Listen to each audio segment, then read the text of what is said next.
উনি বলতেছিল যে ভাই আমি 16 ঘন্টা 30 মিনিট করে নিয়মিত পড়াশোনা করেছি। আমার ঠিক 10 মিনিট খাবারের টাইম ছিল। তো এই 8 মিনিটে আমার মাছের মাথাটা আমি শেষ করতে পারিনি। এমন হয়েছে যে আমি অর্ধেক মাথা ফেলে দিয়ে চলে আসছি। আমার লাস্ট একটা সোফিয়ান ভাইয়ের ক্লাস ছিল। ভাই পরিশ্রমের বাইরে কিছু নাই, পরিশ্রম করলে ভাই আকাশ হওয়া যায়। পুরো বইকে দিয়ে দিতাম যে এই বই থেকে তুই কোশ্চেন ধর, বাংলা ইংলিশ জিকে যেখান থেকে ধরবি ধর।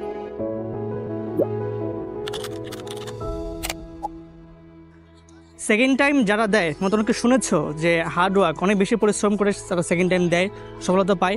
অনেকের তো সফলতা পায়, অনেকে পায় না। সো সেকেন্ড টাইম দিয়ে অনেক বেশি হার্ড ওয়ার্ক করে আমাদের সাতক্ষীরার অনুপ এবছর রাজশাহী বিশ্ববিদ্যালয়ে ইউনিটে 170তম হয়েছে। সো আজকে আমরা তার মুখ থেকে শুনবো তার অ্যাডমিশন জার্নিটা কেমন ছিল এবং সেকেন্ড টাইম হিসেবে সে কীভাবে পড়াশোনা করেছে এবং তার কিছু ইন্টারেস্টিং পার্ট আছে, কিছু গল্প আছে, আমরা শুনবো আজকের ভিডিওতে। তো অনেকে একটা কথা জিজ্ঞেস করবে, কত ঘন্টা পড়াশোনা করবো? তুমি শুনবো অনেক কত ঘন্টা পড়াশোনা করেছিল। লাস্ট 6 মাস মানে সেকেন্ড টাইম প্রিপারেশনের ঠিক লাস্ট 6 মাস উনি বলতেছিল যে ভাই আমি 16 ঘন্টা 30 মিনিট করে নিয়মিত পড়াশোনা করেছি। এমনও হয়েছে ওরা বলতেছিল ভাইয়া আমার ঠিক 10 মিনিট খাবারের টাইম ছিল। ও বলতেছিল যে ভাই আমি যদি অন্যরকম হইতো যে 10 মিনিট 1 সেকেন্ড পার হয়ে গেছে আমি ওই খাবার রেখে উঠে পড়তাম। আচ্ছা তুমি এটা একটু কিছুটা ক্লিয়ার করছিল কেমন ছিল এই সময়টা? আচ্ছা ভাই, আমি আসলে 16 ঘন্টা 30 মিনিটের আমার রুটিন ছিল লাস্ট 6 মাসে। এবং এমনও হয়েছে যে আমি দুপুরবেলা খেয়ে বসছি এবং আমার টপিক শেষ না হওয়া পর্যন্ত আমি পরদিন সারা রাত তো পড়ছি এবং পরদিন সকাল 7টা পর্যন্ত হয়ে গেছে, তখন আমি বই থেকে উঠছি। এবং এমন একদিন হয়েছে যে আমি আমার মানে সবার সাথে নাও মিলতে পারে, আমার পাঙ্গাস মাছের মাথাটা খুবই পছন্দের ছিল। তো একদিন আমার প্রতিদিন দুপুরবেলা খাওয়ার টাইম ছিল 10 মিনিট। তো আমি কোনো একটা কারণে ওদিন কাপড় মেলে দেওয়ার জন্য আমার 2 মিনিট সময় চলে যায়। তো আমার হাতে সময় থাকে 8 মিনিট। তো এই 8 মিনিটে আমার মাছের মাথাটা আমি শেষ করতে পারিনি, মাছের মাথা শেষ করতে পারি না। এবং আমার এমন হয়েছে যে আমি অর্ধেক মাথা ফেলে দিয়ে চলে আসছি। আমার লাস্ট একটা সোফিয়ান ভাইয়ের ক্লাস ছিল, ক্লাসটা করার জন্য আমি চলে আসছি। তো তাহলে দেখো বিষয়টা হচ্ছে ও কী পরিমাণ ডেডিকেশন ছিল যে হচ্ছে সোফিয়ান ভাই ক্লাস হয়ে যাচ্ছে, আমাকে 10 মিনিটের মধ্যে খাবার শেষ করে ক্লাস ধরতে হবে। সো আসলে এটা কিন্তু ডেডিকেশন বলে যে আমরা যে ক্লাসের মধ্যে ফাঁকিবাজি করি বা হচ্ছে অনেকে দেখা যাচ্ছে যে নিয়মিত পড়াশোনা করি না। সো এটা কিন্তু দেখিয়ে দিল যে আসলে সেকেন্ড টাইমের অনেকে বলো না ভাই আমি এত পরিশ্রম করলাম কেন চান্স হয় নাই, হয়তো বা সেই পরিশ্রমের ঘাটতি ছিল। বাট তোমারটা শোনো 16 ঘন্টা 30 মিনিট, আবার দেখো একদম খাবার জন্য 10 মিনিট টাইম চলে হয়ে গেছে, আমি ক্লাসে ঢুকে যাচ্ছি, সোফিয়ান ভাই ক্লাস করতে হবে। সো এটাকে বলা হচ্ছে ডেডিকেশন।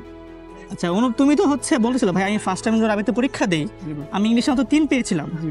সো সেই তুমি যখন সেকেন্ড টাইম দিলা তুমি কিভাবে ইংলিশে 3 থেকে 27 এটা কীভাবে সম্ভব? আচ্ছা ভাই, আমার কাছে যেটা মনে হয়েছিল যে ভাই পরিশ্রমের বাইরে কিছু নাই, পরিশ্রম করলে ভাই আকাশ হওয়া যায়। আমি এটা ফিল করতাম, আমি এটা নিজে বিশ্বাস করি এখনো পর্যন্ত। তো হচ্ছে আমার যে জায়গাগুলো উইক পয়েন্ট ছিল আমি এডুকেশনে যুক্ত হওয়ার পরে আমি দেখলাম যে মহসিন ভাই ঠিক সেই জায়গাগুলো আমাকে কভার করে দিচ্ছে। তো তখন আমাকে আসলে এত ভালো লাগলো যে আমি যে জিনিসগুলো কোনোদিন পারতাম না সেই জিনিসগুলো আমি খুব সুন্দরভাবে ধরে নিতে পারতেছি এবং ভাইয়ের কথাগুলো এত সুন্দর বুঝতাম।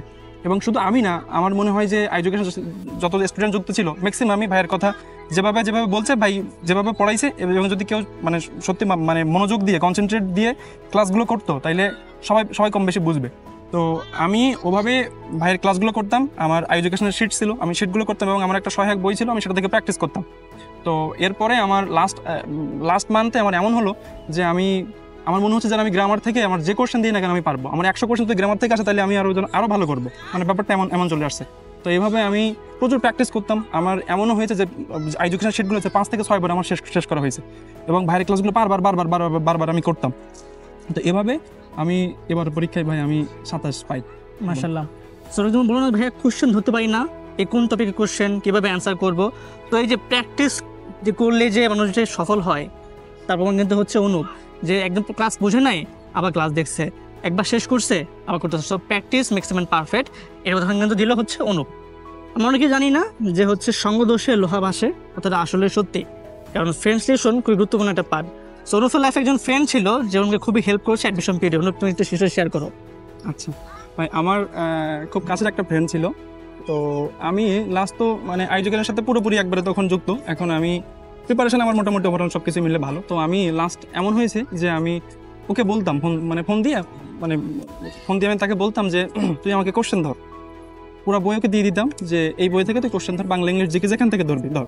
তো লাস্ট এমন হতো যে আমি তো সব তো আসলে পারতাম না, আমার প্রিপারেশন লেভেলটা তাহলে চিন্তা করেন যে কেমন ভালো ছিল। আমি মানে খুব চেষ্টা করছি, তো আমার নিজের মধ্যে খুব কনফিডেন্ট লেভেলটা হাই ছিল যে আমি এবার পারবো, আমাকে পারতেই হবে, মানে এবার আমি পারবো, এবং এরকম একটা ছিল, ব্যাপার ছিল। তো ওকে আমি ওপেন চ্যালেঞ্জ দিতাম এমন যে তুই ধর, আমাকে কোশ্চেন ধর। তো লাস্টও ধরতো, আমি আসলে সবই পারতাম না, সবই পারতাম এটা বলবো না, কিন্তু আমি 80 থেকে 90% কোশ্চেন অ্যান্সার করতে পারতাম। এই স্যার, আর কিছু এখানে